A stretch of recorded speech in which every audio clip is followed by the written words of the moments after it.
Le numéro 28, pour la résolution de problème.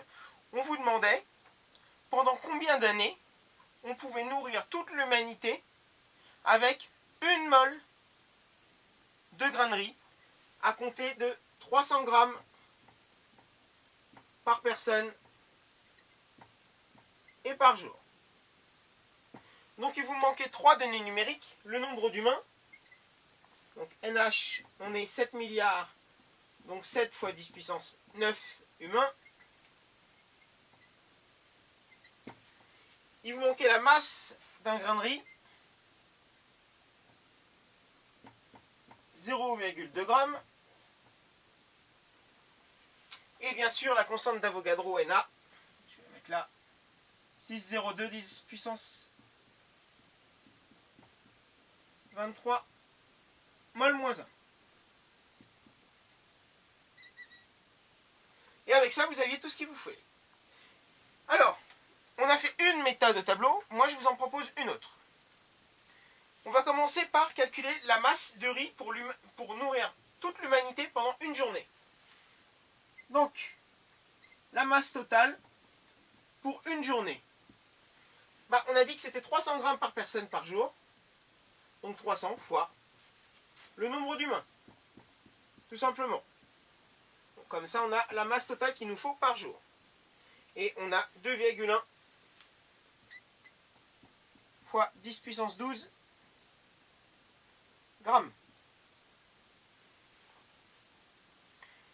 On va calculer maintenant le nombre de grains qu'il nous faut, puisque on a la masse totale dont on a besoin, et on connaît la masse d'un grain. Tout simplement, le nombre de grains, N, c'est la masse totale divisé par la masse d'un grain. Encore une fois, c'est tout simple. 2,1 fois 10 puissance 12 sur 0,2. Et on obtient 1,05 fois 10 puissance 13 grains. Ça, c'est le nombre de grains qu'il nous faut par jour. Et vous savez, maintenant, pour le nombre de moles, pour une journée, donc, vous savez que petit n, la quantité de matière, le nombre de moles, c'est grand N sur Na.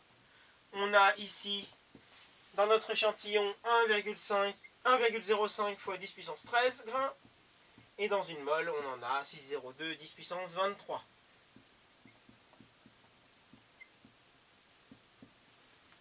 Et on obtient 1,7 fois 10 puissance moins 11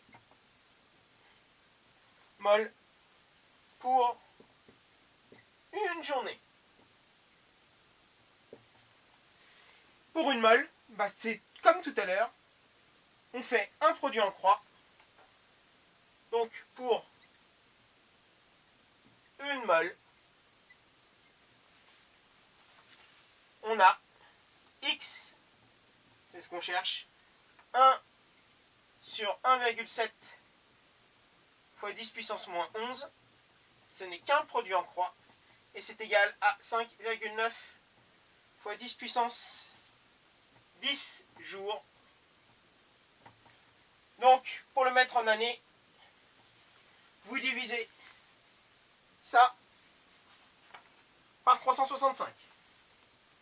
Donc, on obtient 1,6 fois 10 puissance 8 années. 150 millions d'années.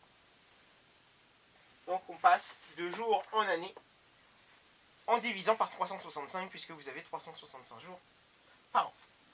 Donc, voilà. Ça, ce sont des petites choses que vous devez savoir faire qui sont plutôt simples.